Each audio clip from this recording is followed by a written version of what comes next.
Welcome back to Lantern Insights. Today we're going to be looking at the Amulet Titan matchup, kind of really going over, showcasing a game here, and then kind of discussing some either changes we can make, sideboard, kind of what you want your strategy to be against Amulet Titan.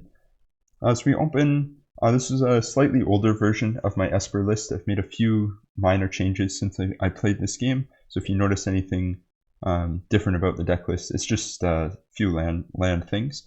But I think this hand just has Lantern. It doesn't really do a whole lot, so I think it's an easy mulligan here. This hand is much better. Saga is very nice, can get us the other half of Lantern. Spellskite is good protection, and Portable Hole as removal can help us early game. And so here we're going to ditch the Glimmer Void. You could ditch the Watery Grave here. I think either is fine. It might actually be correct to put the Watery Grave back, but not a huge deal.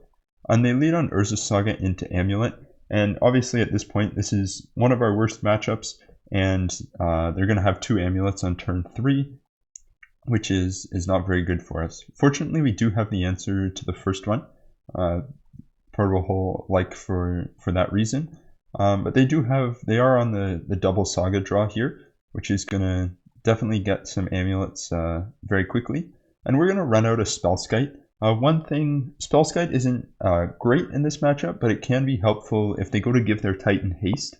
Like with some of the haste lands before we have Bridge down, we can redirect that haste to Spellskite, and then they'll have to wait a turn. It gives us an extra turn to find Bridge.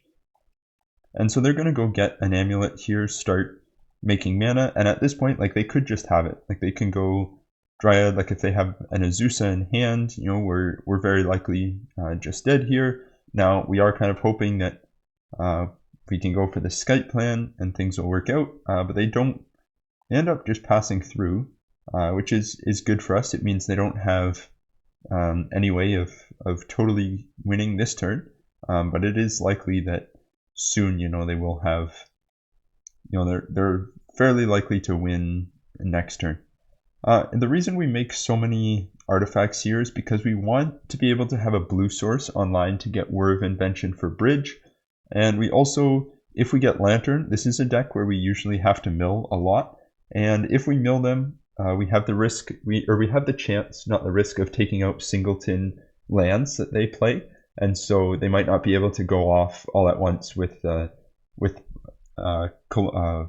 Amulet.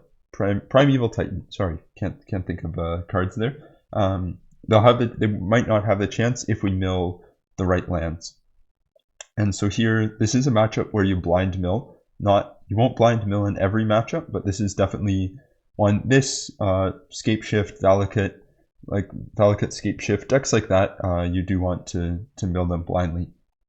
And here they're going to get to make a lot of mana. With double Amulet, they can do some pretty powerful things, especially being able to play 2 bounce lands off of this Dryad. And so they do go ahead and get prime time here. Now, like we talked about, we are able to redirect haste if they go for that line. But they do just get double bounce land here, which likely means that they have something else in hand to, you know, play out. We can kind of go through their turn quickly here. There's not a ton we can do. There is a slight chance that we may have hit something with Pixis, and that's why they didn't go for the haste land. So you don't get to see what Pixis exiles, but they would when they're looking through their deck. And they're going to Summoner's Pact here for Cultivator Colossus, and I think this card just puts us so far behind.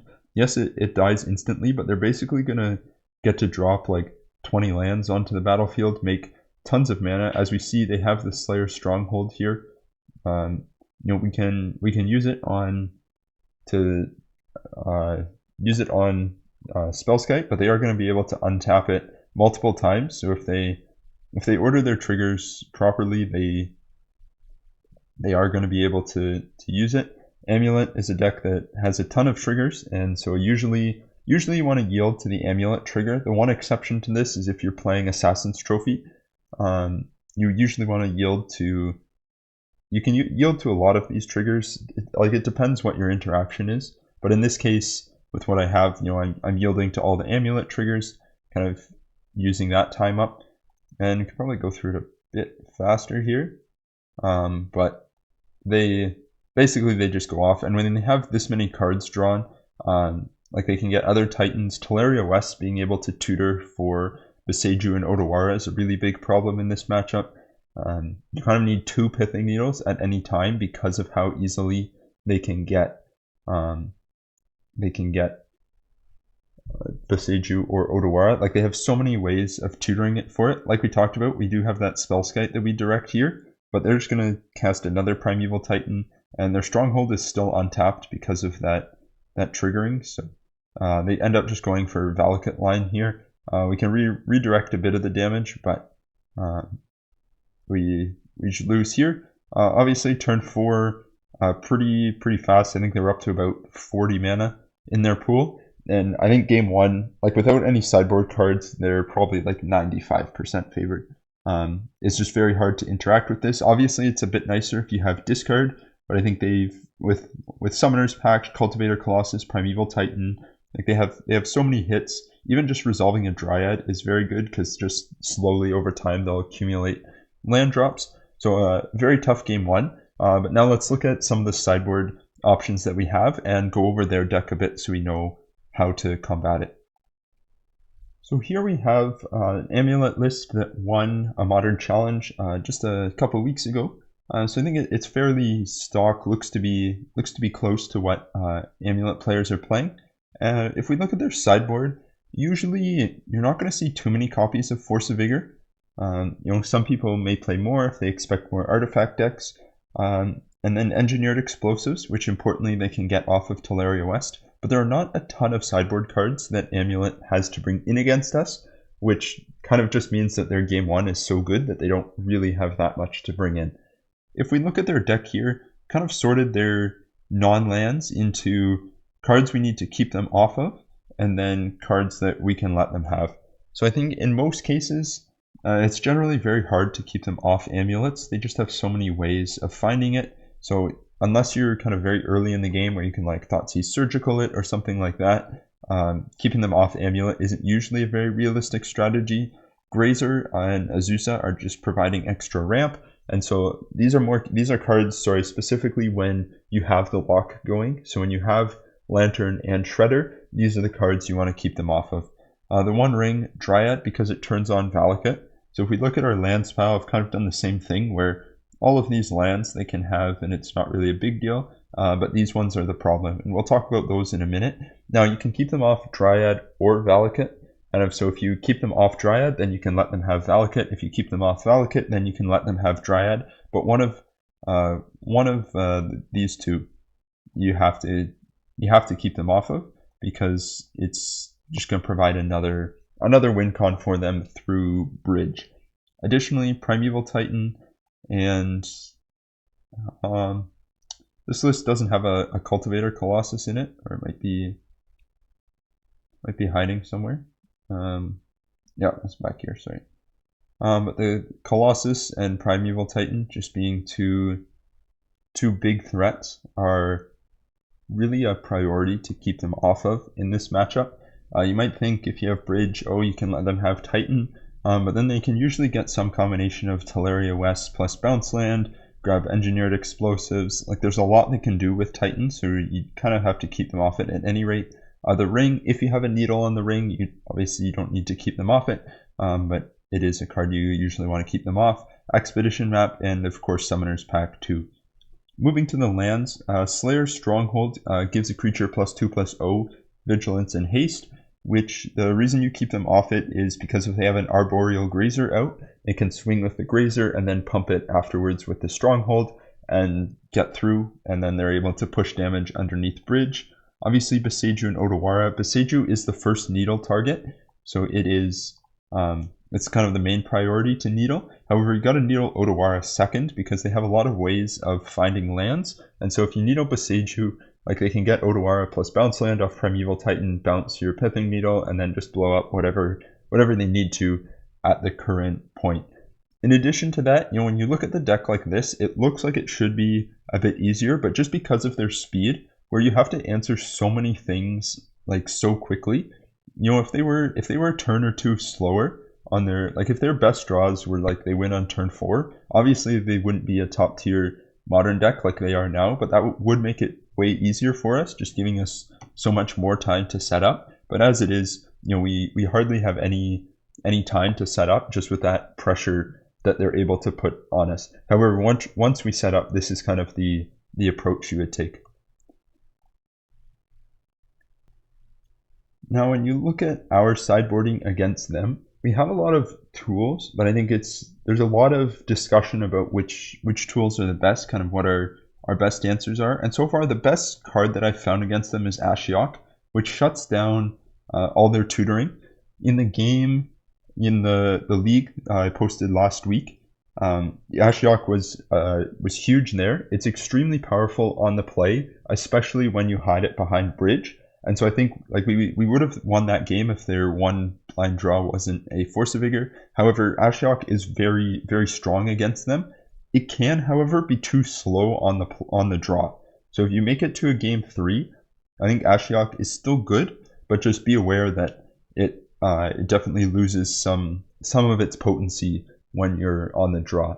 Obviously, our hand disruption is very strong against them, and then we have some obvious cuts: Cookbook, Totem, Cage, but we do have lots we bring in. Some people bring in Leyline in order to stop Valakut kills. I think you can bring in Leyline, but it's kind of hard to make work just with how much kind of other stuff we want to bring in, and you don't want to make a ton of cuts necessarily of things that you kind of need in order to win the game.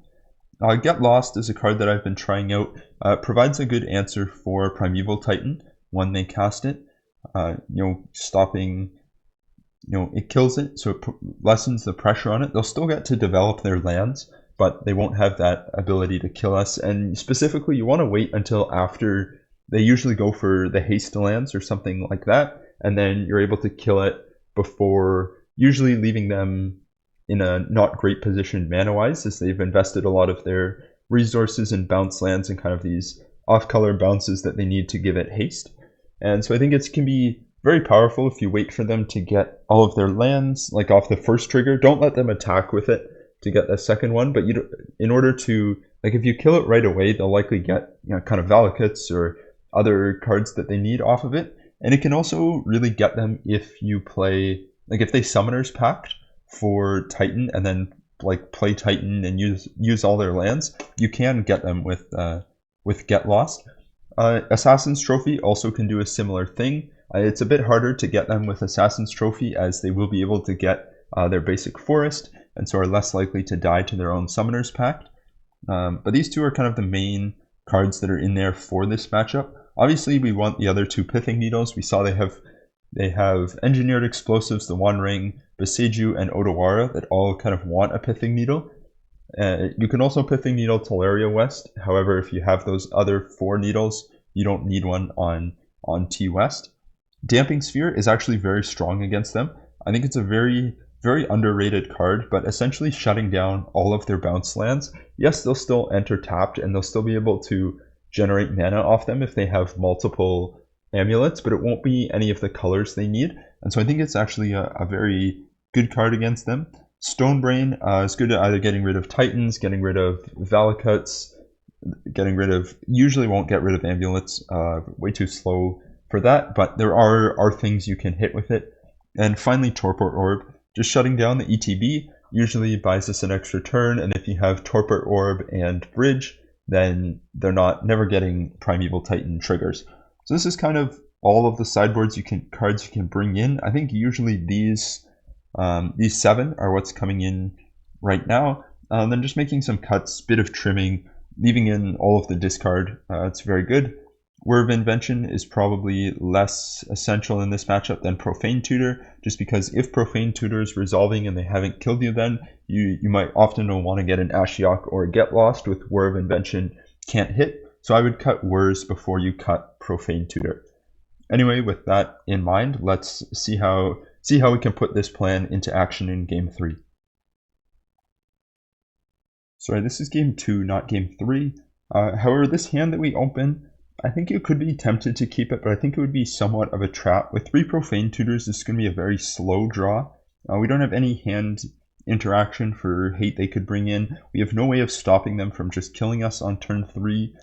Yes, we can get hate with Profane Tutor, but it's going to be a while before we're able to play any of that, so I think this is just an easy mulligan in this matchup. This hand, again, look, I think it's risky, but we do elect to keep it here. You know, we have Ashiok, Thoughtseize, like we have enough. We kind of have enough hate pieces, and I think it's alright to be greedy in this matchup. Saga plus Lantern will get us the full lock on turn 3, which if we can find off bubble a land that casts Thoughtseize, I think we can be in a pretty reasonable position. Obviously, we kind of have to run pretty well with this hand to keep it, but I think against Amulet, because they're so favored already, I think it's okay to keep riskier hands, because mulliganing down to 5 or even 4 here, I don't think leads to a win against Amulet with basically anything. Additionally, we know that they don't really have, like, they have Force of Vigor, which would be pretty bad here, but usually they don't run too many copies, so we're not too worried about them blowing up Urza's Saga immediately. And we play Lantern. We do see Damping Sphere on top, which does mean that we are going to use the bauble right away, and we do see a Spire of Industry. So we're not totally punished. We are drawing another Profane Tutor, but you know, we will clear it out of the way next turn. And so they do have their double Amulet draw, which is going to put a lot of pressure on us next turn. And we end up cracking the Lantern here. If we draw another Profane Tutor after we lose Urza's Saga, I think we're just in too much trouble here, and we really want to get this Ashiok down. And we are kind of rewarded for that by finding a Darkslick Shores, which allows us to play the Ashiok. I do go for the Needle here because I think it's very reasonable that they could have Beseiju or an easy way of finding it. And if I get Lantern or Shredder here, neither of them really do a ton. And so I still kind of need 2 pieces in order to shut them down. And again, this isn't a matchup where we care too much about milling them. Yes, it can take out some of their hate pieces, but if they play land and Dryad here, I want Ashiok surviving for 3 turns of Dryad attacks instead of 2. And so they don't have anything here. They may be reliant on Summoner's Pact or something like that in order to find a threat, and in which case Ashiok is going to be very strong here. I do suspend the Tutor. I want to suspend it early. I don't think they can win with what they have in hand, because I think they would have done it last turn. Because they just played a basic and passed, I think we're in a much better spot. If they had a bounce land, I think they likely would have gone for it last turn. And so I think it's alright to take a draw off bubble here. We do find a Torpor Orb, which is going to be very good against Titan if they're able to play it. Unfortunately, they are here, but with Ashiok we can, take. Now we mill them. Not a big deal. The Primetime is going to kill Ashiok, but it won't get its attack trigger. So right now it's essentially a Colossal Dreadmaw right here. This is like a fancy, expensive Colossal Dreadmaw with Ashiok on the board. And so we're going to take the Summoner's Pact. They would have been able to use it next turn. And we do see that they have Teleria West and Odawara in hand. And so with Teleria West, that's kind of what I was talking about with putting the Needle on Odawara too, where just 1 Needle on Beseiju, like, they're going to be able to find a second one, although they don't have blue mana at this point. That is one thing that Teleria West can struggle with, is that it doesn't have blue mana in hand. We aren't able to cast the Torpor Orb here because of the Damping Sphere, but with what they have in their hand, it doesn't matter a ton about casting the Torpor Orb. And so we are going to get Ensnaring Bridge here.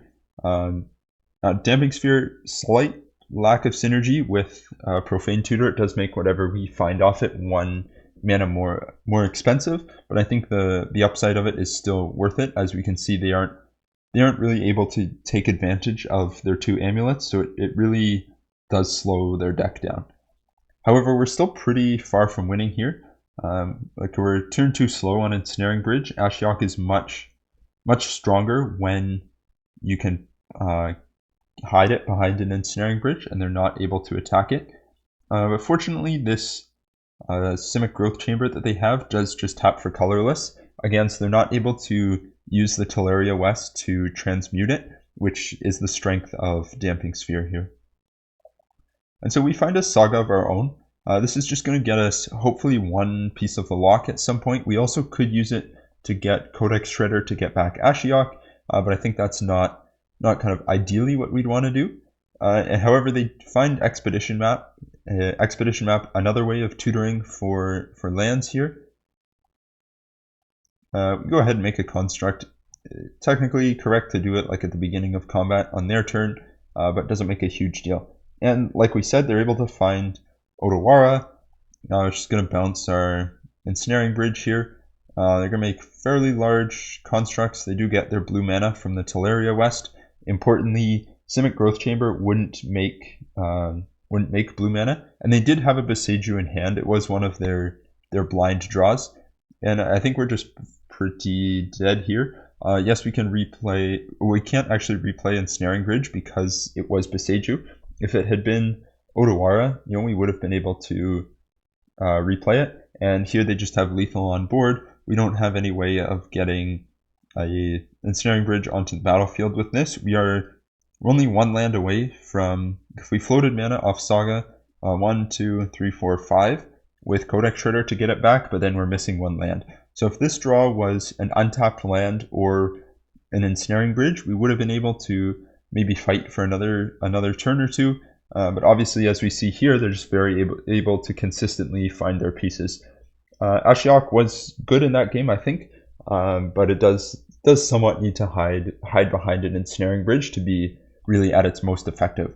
So those are kind of my thoughts on the matchup. Let me know if you have any other sideboard tech that you use against them, kind of what your experience has been. Would love to hear other people's thoughts, kind of strategies they've adopted for this matchup.